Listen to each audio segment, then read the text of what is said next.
What do you think is the best way for these smaller brands and startups to adapt in the AI-driven discovery world in the base of, their situation? Yeah, well, as a startup, sometimes it might be a person who's worked in a particular industry for a while and they've decided to go out on their own effectively. They've seen the boss makes all the money and they want a bigger chunk of that and they want a bit of control over their lives and to build something. But oftentimes when you're starting out like that, you realistically you don't have a lot of money to spend on marketing and so on. I think the tools and techniques of AI are going to only enhance these businesses if they're prepared to roll up their sleeves and figure it out as best they can.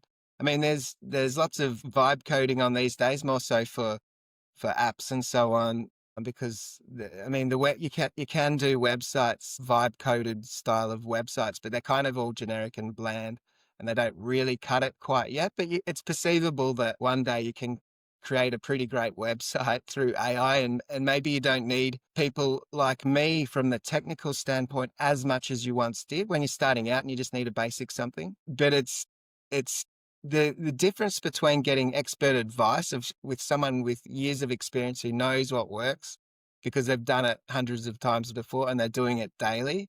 The difference, it could be quite expensive getting a cheap website, because all the opportunities lost. People have got to start where they're at. If they've got no budget, start where you're at. As I said before, the age of a website really does help.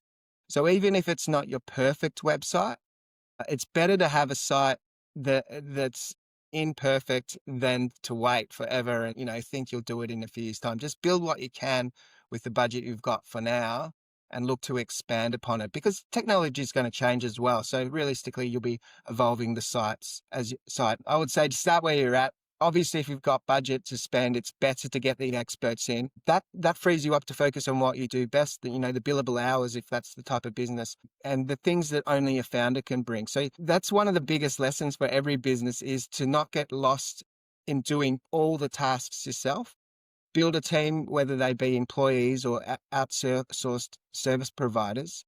Oftentimes it's best to have a set of outsourced providers who are specialized and experts in the one or two things that they do. So then you're getting the best, but you need to build it in a team of trusted experts for the various things, I believe.